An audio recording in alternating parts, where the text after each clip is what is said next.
Okay, game 3 here, and a couple things went through my mind looking at the board. It's kinda interesting, maybe? Question mark? I don't know. So one thing is you could trash down with chapel, get very thin, and then use poorhouses for money. There's crossroads for the actions to do that, and then just buy provinces, right? If you print a crossroads, that'll be very, very good in the greening phase of the game because it'll make sure you draw lots of cards and most likely into both your poor houses. You only need the two to get to province with no treasures in your deck or in hand at the time anyway. And there's no plus buy, so there's no real need to build past the two poor house thing. Another idea that passed through my mind is going for the Silk Roads. So there's Talisman, which gains silver, and then there's Develop, which could develop those silvers into Silk Roads and estates. The Crossroads helps with the draw, of course.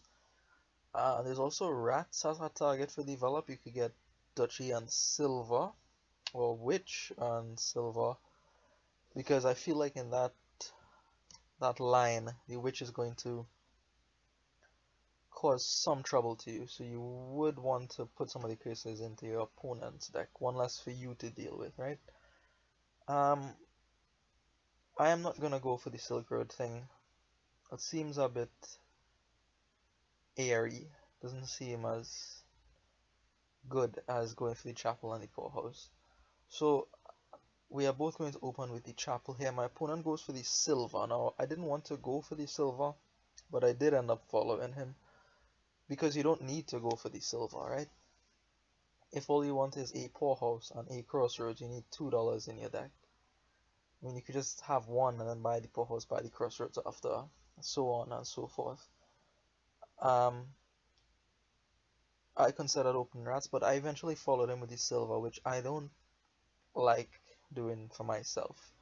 I mean, he probably wants to get to the witch, which is all well and good, but I don't really care about getting to the witch that much. There's chapel in the game. It will inconvenience my opponent, the witch attack that is, but it's not going to be game changing. So 4 here is an interesting decision point for me. I'm not really sure what to buy. I was actually thinking about rats for some time, just because, well, the chapel could get rid of the rats, and it is a cantrip, right? But I definitely don't want another silver. It's too early for the poorhouse, which doesn't really leave much options. Develop is an option, of course, but I end up going for the crossroads here, which is a bit early also. It could still be useful, it could draw a card or so, but I think it's quite early for that. I wasn't really sure what to buy there. The landmark, which I haven't mentioned, is Colonnade, so you get 2 points every time you buy an action card when you have that action card in play. So here I could have picked up a chapel for 2 points, and I don't know if that was the correct play or not. I ended up not doing that.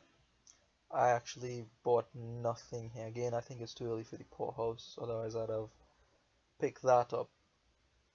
So yeah, chapel for 2 points. Maybe the right thing to do. Actually, some spectators in the chat for this game were saying that they consider the double chapel opening, which, I mean, now that I think about it, isn't crazy. Because like I said, you don't want a lot of money in your deck. You just want the $1 to buy poorhouse, and then you can move on from there. So double chapel opening to get thinner faster and set up faster is an idea. I didn't think about it, but definitely is an idea. But the whole double chapel idea in my mind is strange to me because I'm used to just picking up the one chapel. I can't recall the last time I picked up more than one chapel. Anyway, by this point, my opponent has a witch, crossroads, and they've just picked up points off the colonnade, I believe, by picking up a second crossroads. So colonnade is also something that I didn't pay too much attention to in this game. I did stop on that chapel turn, but I feel like you have to somewhat try to organize your buys so you can make, you know, full use of Colonnade. It's just 2 points, but it's still 2 points, right, at the end of the day. And actually, my opponent wins the Colonnade split in this game, and it comes into play at the end. So you never know, 2 points could be significant. Anyway, so here I am keeping the silver and the estate around. I've done it maybe the turn before at least, and I'm not really sure if that's the right thing to do. Maybe I should have removed that silver at that point and just gone for the poorhouse. Then I would be fairly set up, even just taking out the estate as well. I mean, there's no real need for me to have that. I'll soon be putting provinces into my deck, and then the crossroads will draw off of that. So I have the two poorhouses. My opponent now picks up another one here, so going ahead on the colonnade split. And so here it's a little bit inconvenient now to trash the silver, right? Because I would like to get to 8 so that I could buy prints, stick that on the crossroads. I don't really want to stick it on the poorhouse. You could, and be guaranteed to have $4 every turn, but I would much rather have the crossroads drawing cards than the poorhouse giving me money, because later on in the game you'll value that draw more. I think it'll be worth it. So here it is uncomfortable for me to trash the silver. I am still gonna keep the estate for, I don't know, reasons. I can't really give you a good reason.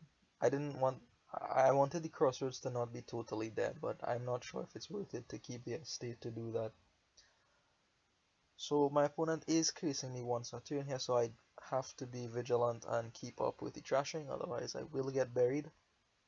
So this is another example of how Witch is still a good card, even if there's Chapel around. It is going to be mildly inconvenient to me to trash the curses, and I'm not returning the favor to my opponent, right? He's actually quite set up. I don't think it'll be even less troublesome for him to clean up the curses than it is for me. So he picks up a prince as well. I am going to set aside my crossroads here, and I was going to buy a second crossroads here. I think I end up still buying it, but I was looking forward to getting some colonnade points, but that did not happen because the prince took away the crossroads. Don't know what the prince wants to do with the crossroads, but he took it away, and now it's somewhere, not on screen. So here I'm going to be able to get rid of a couple curses, and more importantly stick 2 poorhouses down, and I am going to go straight for the province when I do so. There's no reason to build any further. You could get a couple points if you pick up another poorhouse, for example, and it would give you some longevity in the game.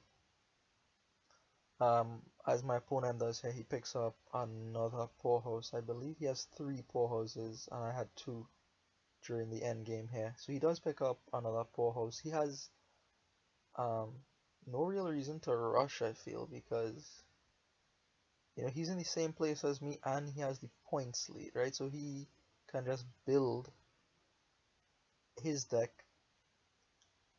and there's not much I could do to catch him, right?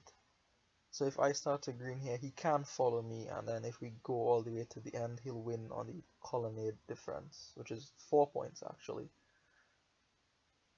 So that is what is going to happen here. He has 3 poorhouses and picks up a province alongside mine, and we are going to run 6 of the provinces out. I am going to keep the estate. Now I'm able to trash the silver. I really don't need it. It's just very, very cumbersome to keep around now. An extra card in my deck, and I need to keep on top of the draw to make sure I get rid of these curses. So like I said, we will drain 6 of the provinces, splitting them evenly between us. So 3 for me, 3 for him. I have the estate. I don't believe he has an estate, but he has the colonnade points on me. So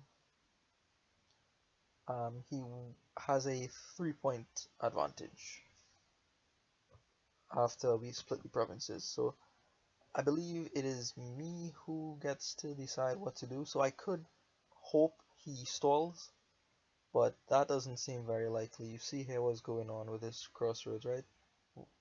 I'm drawing 3 cards with the default one from the prince, and then it finds me the other one and draws me my deck. So, like I said, I could hope he stalls and pick up and try for the province here, and hope to pick up the last one on the next turn, but I don't think that works, and I'm gonna go for the duchy. So now we start to duchy dance. Of course, I know this doesn't favor me because my deck is not as good as his, because he has a little bit extra draw in the witch and the third poorhouse. So I don't know. There wasn't a way out for me at this point. I felt like I was fairly boxed in. Not many good options for me. I maybe had to believe. I was thinking about develop there, but then he buys province and then buys province the following turn and wins. So I'm forced to buy duchy here to maybe search for some odd variation that causes my opponent not to find his poorhouses.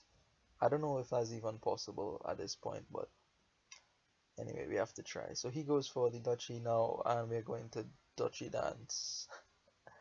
We're going to duchy dance for a while until, and you'll see very shortly, I actually miss out on duchy, which is bad, obviously.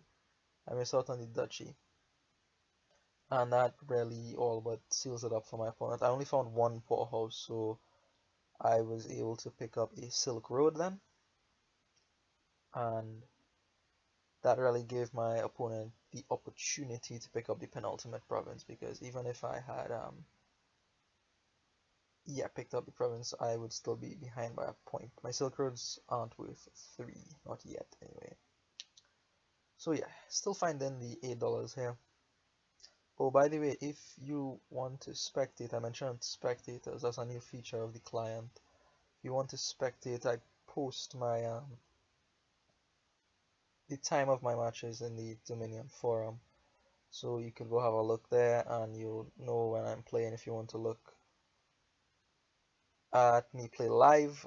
And I was glad but also surprised that there were people in the chat last time I played, so they had some discussion. So here's where I miss the poorhouse. Maybe the estate got in the way, I don't know.